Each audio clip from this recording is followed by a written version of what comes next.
Hey, everybody, it is Chris Aiken from the Classic Metal Show and the Aftershocks podcast. And before we show you this next video, just wanted to remind you that you can add the CMSPN to your Roku. That's right. If you have a Roku or a Roku TV, just click the link below. It's in the scroll. It's also in the description of this video. And make sure you're logged into your Roku account on your computer, and it will add it right to your Roku. It'll add it, then you just refresh your device, and bang, there it is. That way you can watch all of our episodes, whether it's us or Skull Sessions or Talk Toomey or Aftershocks or Classic Metal Show. All be on your TV. It's a deal, right? And it's free.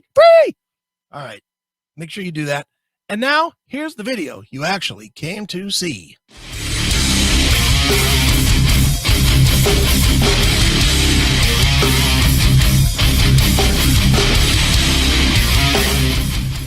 All right, guys, we have Fernando from Moonspell, new album Hermitage out February 26th. Fernando, how are you doing today? I'm doing quite fine. Just, back at home. Portugal is living through a hard period now with these pandemics. When it started last year, we were, I think, a bit lucky. Also, our geographic position in the end of Europe near the Atlantic Ocean allows things to take their time arriving here. For instance, rock and roll just came in the 80s or in the 90s. It was really slow to get here to Portugal. But nowadays, I think that we're just caught in the crossroads between people being really tired about being at home, not seeing any results from being at home. You know, all the confusion that this new condition of the pandemics of the COVID-19 really plays with your mind. And also now it's time to manage the crisis, and when it comes to manage the crisis, Portuguese people and politicians, it's not the best, let's say, trait we have, to manage stuff.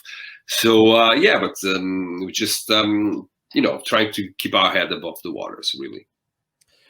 Well, you kind of dove into something I wanted to talk about right there, but talking about, 80s and 90s, metal and things like that coming to Portugal, as a kid, how did you discover music? Because that's always my favorite thing to ask people in other countries is how they came across metal and hard rock.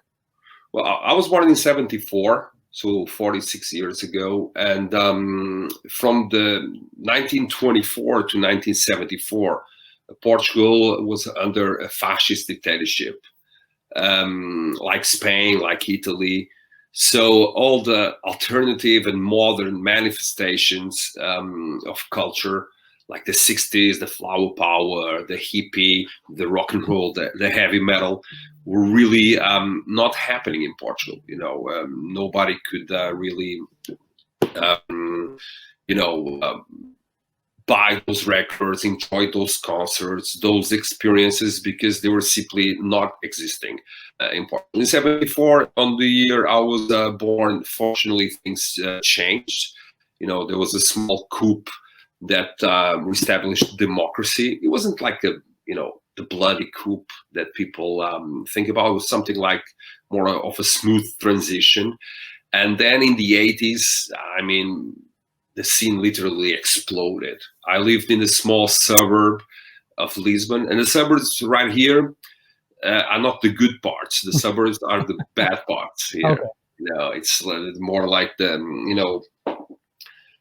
sometimes the downtown of some American cities is the most dangerous area. Here in Portugal, downtown is cool. Suburbs are a little bit, where more there's more criminality, there's people just trying, to fix their lives, etc. But also it's where most rock and roll, metal, hip hop, all kinds of alternative genres have come into life. And I remember that when I was growing up in my small suburban town, there was already 3 record shops. So I started to develop a little bit of a flair for hard rock. Especially when I was really young, like I was a big Rocky, Sylvester Stallone movies. So I loved Survivor. I thought they were like the shit really heavy and Yeah. And then from that moment on, I started to discover a little bit heavier stuff, step by step. The 80s were completely exploding in Portugal with Dire Straits, Whitesnake. And eventually one thing led to the other, and I started to listen to a lot of heavier stuff. I think that the first band that really struck that metal chord in me was Dio, because I was on the beach. It's very common pastime here in Portugal. We have 900 kilometers of coastline, so everybody goes to the beach, and everybody took their cassette decks, and they were just blasting stuff. And there was this couple, a boy and the girl, and he had this amazing style, and he had the Holy Diver backpatch. And I said, what the hell is that? I really was fascinated. It was like a mystic shamanic figure out in the beach. And the girl, she was really like good looking, long hair. You didn't see a lot of people like that in Portugal back in the 80s. So from that moment on, I started listening to Dio, Metallica, Slayer, and then when I went to high school, I immediately listened to harder stuff like King Diamond, Bathory, Celtic Frost. And from that moment on in Europe, around 1990, 89, 1990, the underground tape trading and the underground scene was blossoming. And I just made a fanzine and immediately started getting tapes from all around the world with really extreme bands and bands that really became famous these days, especially on the black metal, dark metal, death metal. And then from that moment on, when we had the fanzine going on, we decided to form a band back then called Morbid God. That Great. We changed. Great, but everybody was like Morbid Angel, Morbid Death, Morbid Saint, So we eventually changed the name back in 92 for Moonspell. And really the motivation about being in the band here was, there was the metal scene, but people were more emulating things from abroad, like Sepultura or Metallica. So we kind of got all these bands that were like the Portuguese something, and we wanted to make a band that we could tape and send our contacts all around the world, and we didn't think there was a band like this, so we made one. With the fanzine, were you doing interviews and things like that? Were you doing any kind of maybe even just correspondence interviews or anything? Yeah, just the fanzines, you said, it's coming out on 87, and then it turned out to come out in 90 or 91. Yeah. There was not really a schedule. There wasn't really a timeline. We had, correspondence even. Like we traded tapes with someone from Brazil, and all of a sudden he got us a Sepultura or a Sarcophago interview that was on the fanzine. We had someone in the UK, and then he got us like Paradise Lost or Cathedral, And I think the best thing about the fanzine back then was that Quarton from Bathory came to Portugal to promote his album Hammerheart in 1990. I was just 16 years old, but we were diehard fans of Bathory. So we went to meet him, and he was kind enough to speak with the fans. We had a little dictaphone, we recorded it, and made the cover of the fanzine and the big central piece. Yeah, but it was mostly based upon stuff we received from all around the world. There was even some, North American bands from thrash metal, black metal, especially. And it was just, it felt great, because the world wasn't so connected as it was today. So I think there was a bit of a charming effect to wait like 2-3 months for the mail, for the letter, for the tapes, for the post. So but things definitely took their time back then. Do you still talk to anyone from that time? When you're on a festival or whatnot, you run into people, you're like, I interviewed you in 1989, anything like that? Oh yeah, when you get to this kind of conversation, it's like nothing else matters. It's just like you get into the underground talk, you get into the things we did. Like, for instance, we had stamps and we put like the post office glue on the stamps. And then when you send it, you could blow dry it, and then you could use the stamps again, and most people didn't have enough money for all the records and all the tapes they wanted to trade away. So yeah, sometimes we just go on the road with these bands. Like one of the last tours, I think the last tour we did in the States was together with the Morphys and Dark Tranquility, and they are contemporary of Moonspell. So we talked a lot and heard a lot of music from back then. We kind of grew up listening to that kind of sound. Obviously, these days, even like kids that form bands, they have a different experience. They already know about the star system, and they know about the big bands and what they can do, where they show up, what's their reach. Back then, it was just we wanted to make the bands to get together with a couple of friends. So if you fast forward 20 or 30 years and we are on the road with these people, it's almost unavoidable, like old men that would just put up a beer or a red wine and we start talking about the old times. And for us, the old times is the 90s metal in Europe, all the tapes, all the best kept secrets of the underground. Sometimes it's even annoying, I think, when other people are listening, because you really have to have that context, because it was such a fortunate time to be alive, because quite quickly everything was taking shape around the same time. Bands we were forming bands. Some other people were creating the magazine. Some other people were creating the record labels, and that's why we know each other. From the 90s, let's call it this way, which was a very active time for European metal in terms of self-discovery and reaching out to other countries. In our case, then Portugal.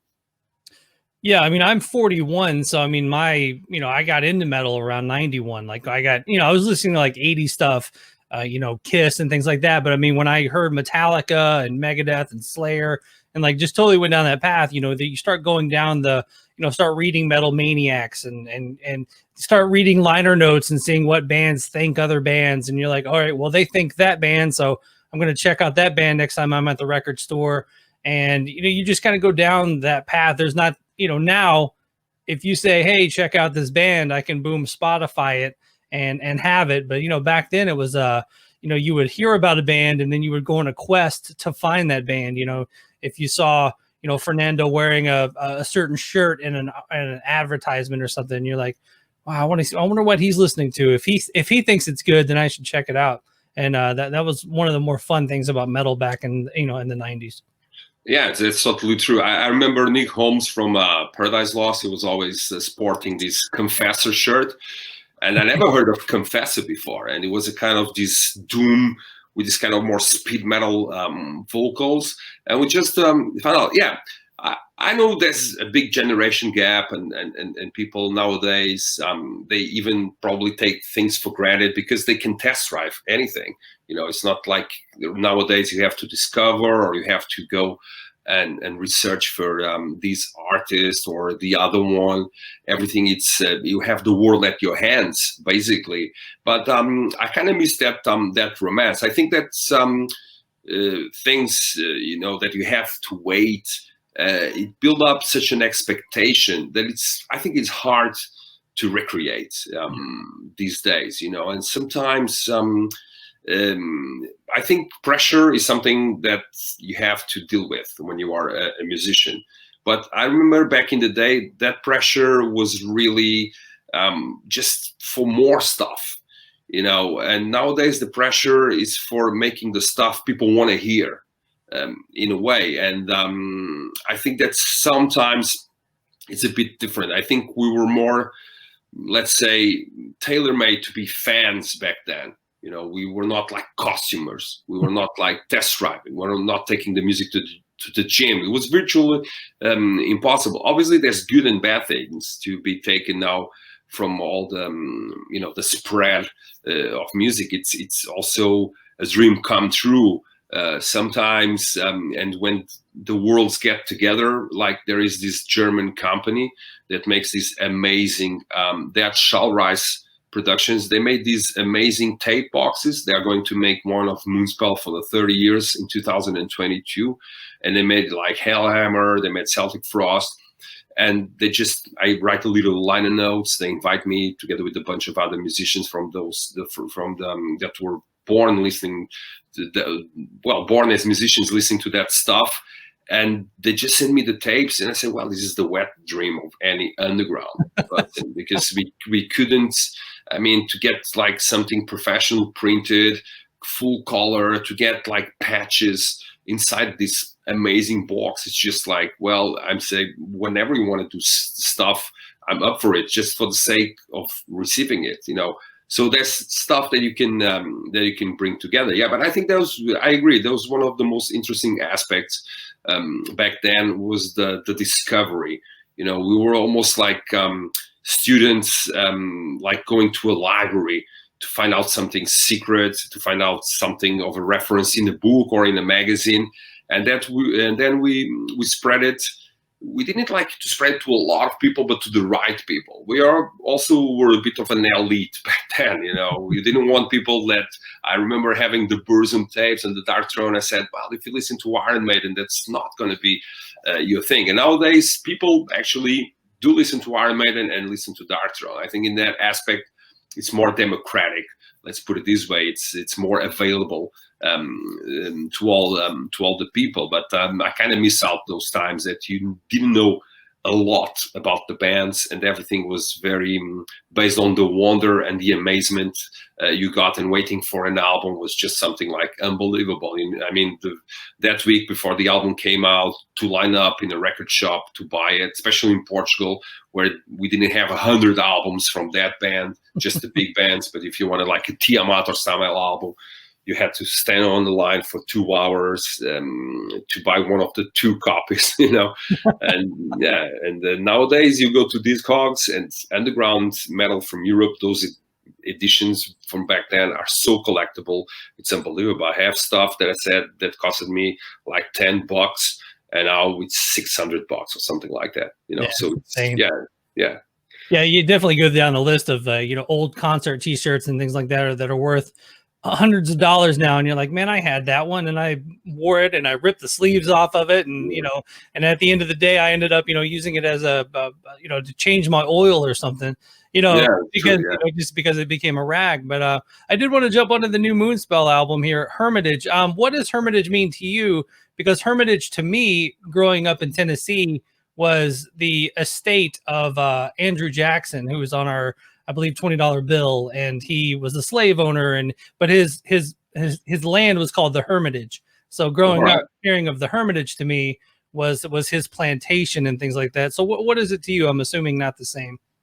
Oh, nothing to do with that. Hermitage is a bit more historically a religious place where the so-called hermit saints went to reflect, to fight their demons, to look for answers to their questions. And I think that for an European, especially as we are mostly brought up as Catholics here in Portugal, Hermitage is a place of praying, fasting, meditation, etc. So it's a place of silence. It's a place where you go either to take a break from society, from all the rules, from all the pressure, or then just to disappear because you cannot take it anymore. I think that when I first wrote Hermitage in my notebook in 2017, I think that people were kind of doing that to themselves, regardless of the geography. It seems like we couldn't talk about anything else, even music, without stonewalling ourselves into our own opinion. And it seems like we couldn't get across even with friends. And it seems like if I liked something and you didn't like it, you asked me, what the hell is wrong with you? Why do you like this? So I think that nowadays it's even per law here in Portugal, you have to social distance, but I think we started this off way ago. I think it's kind of spirit of our time, that we are very connected, but our connections ain't real. They are a little bit more based upon something that it's not very real feelings, or that we do not really want to take the option of knowing deeply the person. Sometimes we are discussing anything online. So I think that we were becoming a little bit of hermits within ourselves, metaphorically and poetical speaking. And also when I start reading and research to make the lyrics of the album, I also was surprised to know that a lot of people that went away, they came back in order to bring something more, let's say, to bring their answers, to bring their influence into their community as well. So it's a place where you go in search of answers, basically. Okay. Yeah, I definitely didn't want you to, they're trying to cancel this guy. So it's one of those deals where you're like, you don't want to be associated with Andrew Jackson at this point around here. In the song All or Nothing, one of the first lines in it is "the end is near." And at first listen, I mean, was that written during this pandemic? Was it written prior to the pandemic? And most of the album, musically and lyrically, was written between 2017 and 2019. So it's pre-pandemic. But obviously nowadays, everything we do, everything we talk about, everything that comes out is going to be read under the light of the pandemics. It's not that we can avoid it, really, because besides all the problems, the sanitary problems, the health issues, the economical, the social issues, there's also a domination of the subject, because in every country you wake up knowing the numbers on a daily basis, knowing the new rules. If the country is big or small, it doesn't matter. I think we are all a little bit in the same boat. But everything was written a little bit pre-pandemic, and I think that All or Nothing lyric has much more to do not with the end of the world, but I think as a biography, as the final chapters on the Moonspell history, let's call it this way. Because even though people say, well, maybe this is a marketing trick, and you probably saying this just to get people to listen into you, that's not really right. I think that you never know if the last chapter is going to be the biggest or not of your career, of your path as musicians. But I always felt that Moonspell cannot attain to a certain kind of longevity that it's attributed to the classic bands. We were talking about the 80s and the 90s, and those bands could get to a place, both musically and career-wise, where they can manage time so much better, and also to Moonspell, for me, it's much more of a struggling band. We never were smart enough, or we never were keen enough or satisfied enough with our music to think this is it. So we're going to repeat it in the next few albums, make a few changes. I think the fact that we thought that, even with the early albums that are very celebrated these days, we didn't think, after a while, after playing them, we were not totally satisfied about it. There's bands like this. I think most musicians will have, that kind of articulated talk. Oh, this is our best album, and we've never been so good.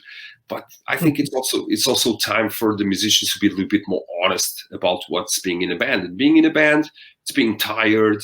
It's hit and miss.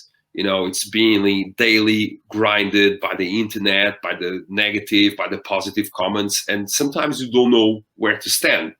And I think that it's healthy through the songs, especially, to think about your own end, to have this kind of no strings attached attitude towards your own band, because I've seen too many people that we loved, people that we knew, people that we shared the stage with, being so heavily connected to the band that they were nothing else than just a band member. and even if this defines you, sometimes it doesn't contain you. So I think it's healthy to think that,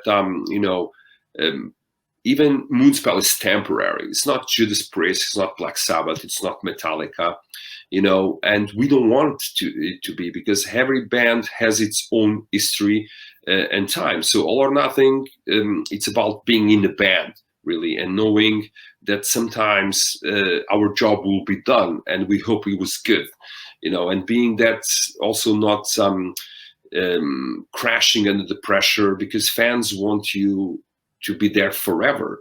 And in a way, as long as they want, we'll be there, because there will be our records, there will be our documents, let's call it this way, there'll be the past repertoire, there'll be the memories as well. But in Moonspell, it's very, very important to know where to live. So I think nowadays that we're going to be 30 years in 2022, it's healthy to think about the end and to think about having a more no strings attached relationship with your own band, which is also our job. So we'll have to change a lot of stuff if we came to an end abruptly. But also, I think it's better to think about this than to fool yourself that your band will always be in the favor of the fans or in the radar of the press. One day it will happen that you won't be. And if you think about it on a daily basis or here and there, you'll be much more prepared for when it happens. Because otherwise, musicians just end their own lives. They take their own lives, as we know for so many people in the past years. And the pandemics obviously adds into this isolation and to this lack of attention or need of attention that the musician has and gets it fulfilled on stage. Especially, or I see people also, living a very destructive lifestyle, and here and there they'll get sick and they will end up dying. And I want to have a life after Moonspell, if you get my meaning. Yeah. So, I mean, this is kind of crazy for you to say, because we're talking about 30 years of the band coming up, and then you're also talking about, Moonspell not having the career of Judas Priest, of Metallica, and things like that. So you've got most bands would kill for a 30-year career with multiple albums and tours and things like that. So, I mean, I think you're kind of underselling yourself a little bit, but at the same time, I think it's neat for you to be able to kind of sit back, look, and, know that the end is near for the band and things like that. And maybe, are you going to continue to do music after Moonspell? Or are you wanting to do solo stuff, or what are you wanting to do? Well, I think to be more accurate, the lyrics should read, the end is nearer. It's a little bit more near than it was 30 years back. And I don't want to sound ungrateful to the audience, but what I want to say is that, a lot of times, and we deal with a lot of bands, you have to, in a way, to think critically about yourself. It's not only to be in a band, it's hits and misses, and sometimes we don't like to talk about the misses. We want to sweep it under the rug.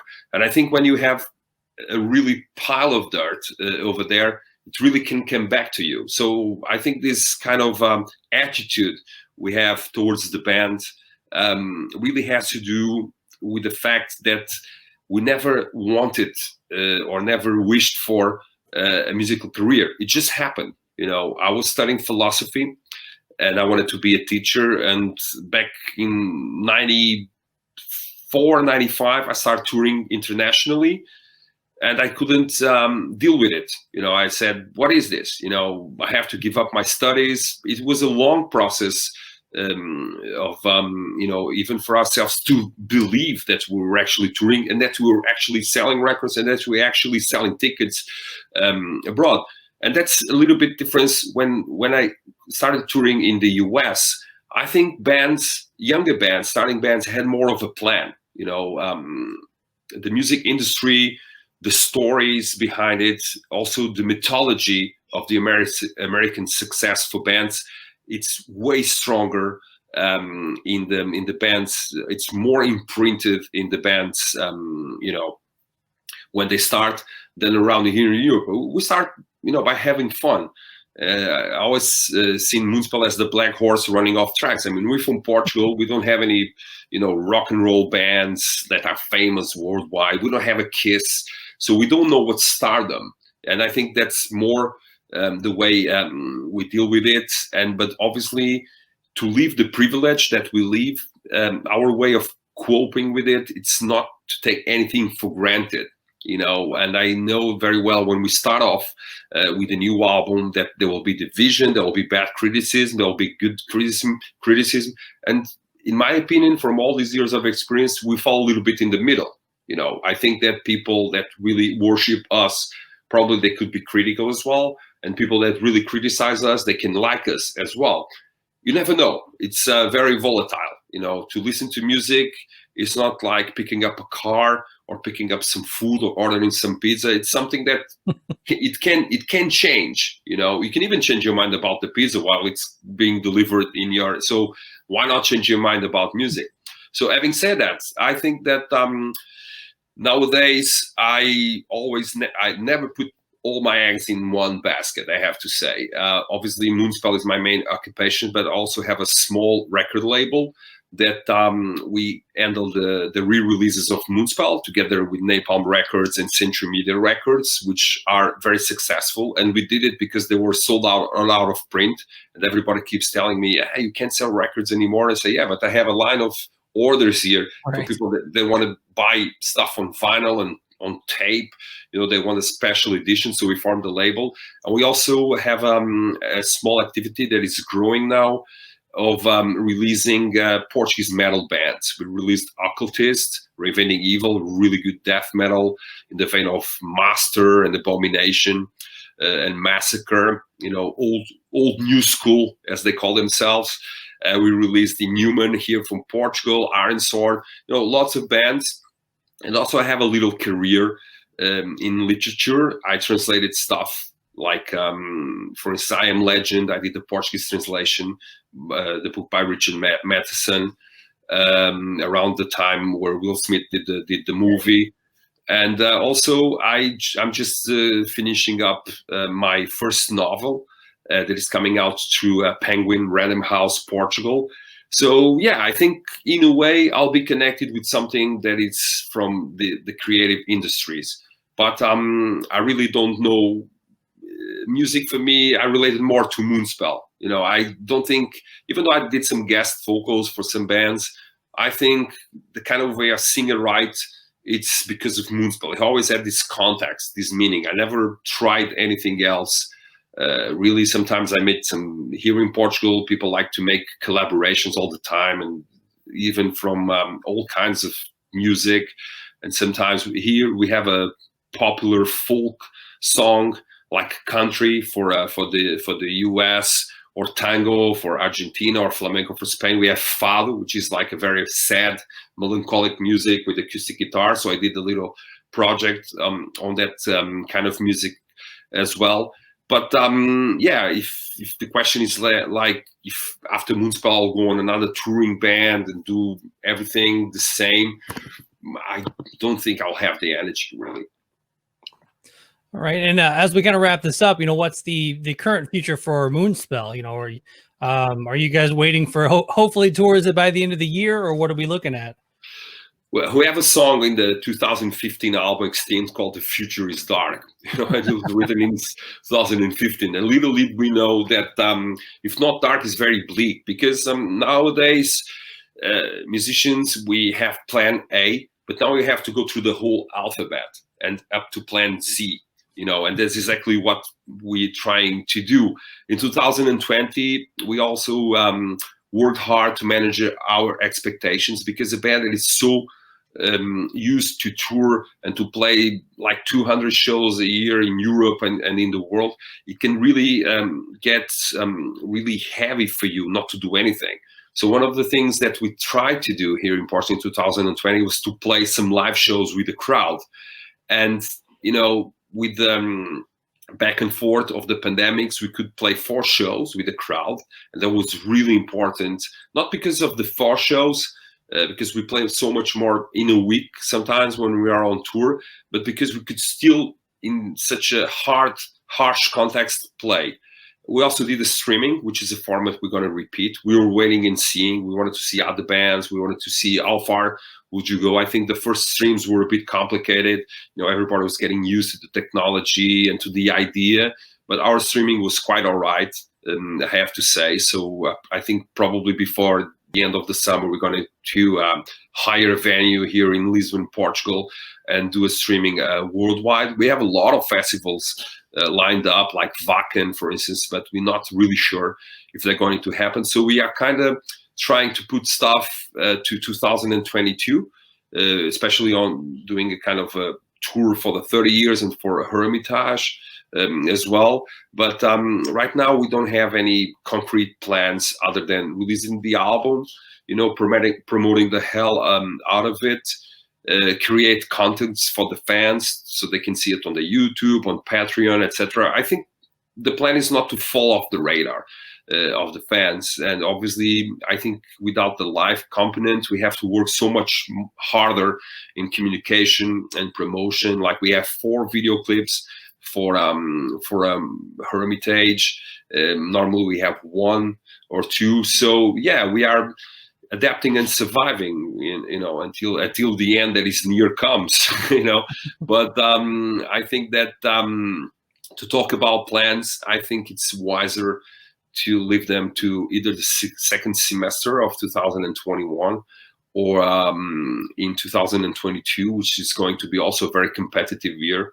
So yeah, we definitely have to bring the fans to our side so that in 2022 they can choose the Moonspell tour, from all the other tours that are going to happen in 2022, which will be, if everything goes all right, a year that everybody will get back into business. Yeah, it's going to be crazy. As soon as they open up touring, it's going to be show every night of the week, and every town will have probably a great show every night of the week. Yeah, I hope so. I hope this outcome. I mean, nowadays it's hard to foresee. Like some people say, oh, it's going to be like a post-war environment and everybody will be crazy and going to the shows. Maybe not. People also can be more selective. There's the fear component, because you've been saying don't go to crowds, and then I don't know if all the people are now just out of the sun from one day to the other wanting to go to a crowd with no precaution, etc. I don't know. We have to take it day by day, but I hope many shows will come, and I hope this is not the end. I do hope. Well, I hope it all goes well, and hope all the success for the new album. Thank you very much. Moonspell, Hermitage, however you want to say it, and February 26th, Napalm Records. Fernando, man, thanks for taking the time today. Thank you very much. Health and luck to everyone. Thank you.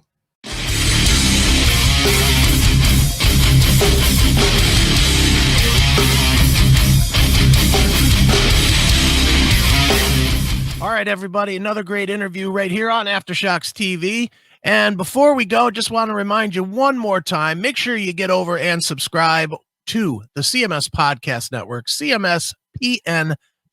You can watch, you can listen, you can subscribe to everything that we do, not only us, but the Classic Metal Shows, Shockwave Skull Sessions, Talk Toomey. It's all there, one site, get 4 great shows, never have to do anything again but be entertained. So check it out, cmspn.com, cmspn.com, cmspn.com. Until next time, folks.